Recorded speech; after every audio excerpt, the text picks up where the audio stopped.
un événement scientifique technique, un événement de coordination, mais surtout d'échange. Vous savez, la justice utilise la police judiciaire pour accomplir ce qu'on appelle les actes d'enquête. Donc, constater les infractions, rassembler les preuves et interpeller les auteurs. Ça c'est le domaine de la police judiciaire. La police judiciaire est placée sous la direction du procureur de la République, sous la surveillance du procureur général et sous le contrôle de la chambre d'accusation. C'est pourquoi vous avez à ma droite monsieur l'avocat général de la cour d'appel de Kaolack et à ma gauche monsieur le président de la chambre d'accusation. Donc c'est une activité de tous les jours. De temps à autre, lorsqu'il y a un mécanisme qui fonctionne, il faut savoir de temps en temps faire le bilan, réfléchir, échanger, trouver des solutions aux questions qui se posent tous les jours pour toute activité humaine. Donc, actualité oblige, la réunion a été ouverte à la participation de la région médicale et des hôpitaux qui couvrent le ressort, donc l'hôpital de Kaffrine et l'hôpital de Kaolack. Puisque les médecins sont des collaborateurs très actifs de la justice. Tous les jours, c'est eux qui constatent la mort. Vous savez, la mort est un fait juridique, c'est-à-dire une situation qui crée,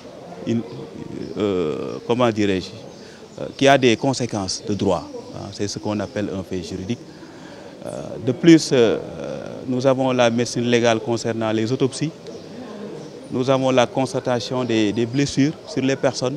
Vous avez le délit de coups et blessures volontaires qui souvent est établi sur la base d'un certificat médical délivré par un médecin après constatation des blessures. Et vous verrez que dans le droit pénal, le nombre de jours, voilà, c'est quelque chose d'important dont on tient compte dans les poursuites et certainement dans la condamnation ou pas. L'évolution positive, on en a fait, au-delà de la coordination, une session thématique pour échanger sur des questions, sur des enjeux de politique pénale qui ont été identifiés en relation avec l'actualité et les enjeux donc, du moment. On a parlé de sécurité routière. La région de Kaolack est traversée par un corridor. Il y a un trafic très intense vers notamment des pays frontaliers. Nous avons également parlé de la présence de l'avocat en cours d'enquête pour que nul n'en ignore, pour qu'on puisse parler de l'état actuel du droit positif en cette matière. Donc nous avons parlé également des procédures douanières. Ce thème a été introduit par le chef de la subdivision des douanes, puisque eux sont les douaniers S-qualité, S-métier. Mais les autres officiers de police judiciaire aussi, dans certaines circonstances, peuvent intervenir sur le plan douanier. Donc il y a une interaction dans ce cas-là, puisque les poursuites sont engagées d'un côté par ce qu'on appelle le receveur poursuivant. Donc ils sont obligés de se mettre en relation avec la douane pour être dans la légalité, dans la régularité. Donc il fallait un échange, parce que parfois les corps peuvent ne pas se comprendre. La douane peut avoir une évolution sur le plan textuel qu'une autre force publique ignore. Donc on a eu cette occasion pour échanger sur toutes les évolutions notées dans la pratique des métiers. Également, nous avons pu parler de la médecine légale, des actes médicaux corrélés aux procédures judiciaires. Là, je ne vous apprends pas l'actualité.